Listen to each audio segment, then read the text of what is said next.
warning weather. Welcome back. Looking like a very calm night outside, albeit a very cold one, getting down into the high 40s across the region. Several of us still lingering in the 50s here this evening, but again, for most of us, we're still on the way down in terms of temperature. 50 right now in Corning and Elmira, 49 Canisteo, 53 in Wellsboro, got 54 over in Erin.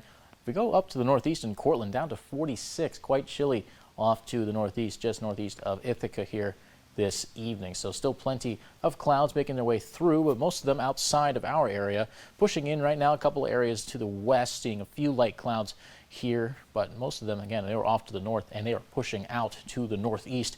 Skies have stayed clear, and that's what's really contributed to the temperature decrease, getting down into those 40s, and we're still on the way down, likely to get a little bit further beyond into the low 40s. Now moving forward, so areas just to our east might see a few light sprinkles tomorrow. That's from a passing cold front, and then we'll see a high pressure system, but then not too long from there we're going to see a pretty decent mid-latitude cyclone and a low pressure system. It's going to be all the way up by the Hudson Bay, but it's going to have a long extending cold front all the way down here. It's going to bring us some showers here on Sunday, mainly in the evening hours of Sunday. Those linger into Monday, so that's the next big chance of rain coming our way.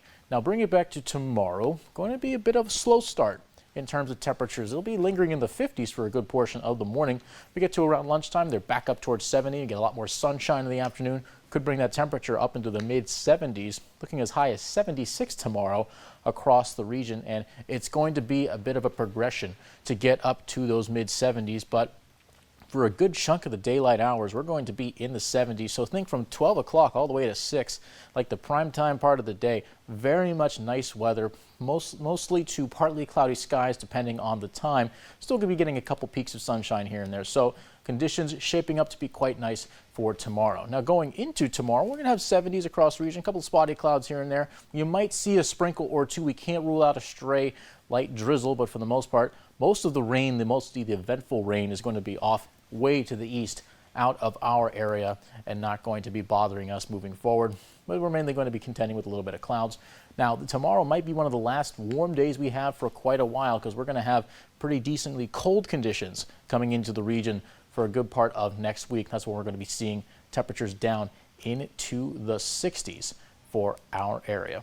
In our 5-degree guarantee today, forecasted a high of 73, and the actual high was also 73. That's from data from the Elmira Corning Regional Airport.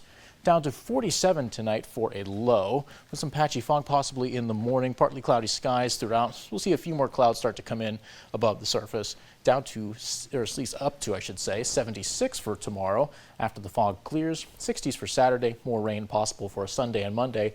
After Monday, temperatures cratering down to the low 60s. Fall weather starting to really make its mark, and it's going to start happening next week, Nick. What happened to all the 70s and 80s that we just had? When is it gone? Well, October came in and said, no, it's time for spooky month weather, which quite frankly, I mean, I'm not opposed to it. I mean, we're starting to get to those colder conditions, and hey, you know, it's like full foliage season, so a little bit of time for everything. Halloween is only 27 and a half days away. Yeah, so. it's creeping up on us, no pun intended.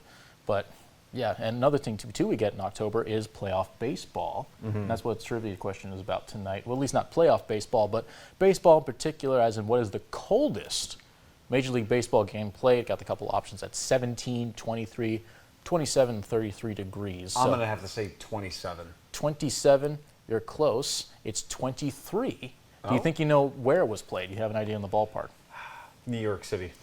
It's actually in Denver. Oh. Yep. Braves beat the Rockies. It was in 2013. So Atlanta came out on top over Colorado 4-3. That's some pretty cold stuff. Yeah, that I would not be playing a Little League game in that. So props to those guys for sticking it out. All right, Connor, thank you. Well, in tonight's Medical Minute,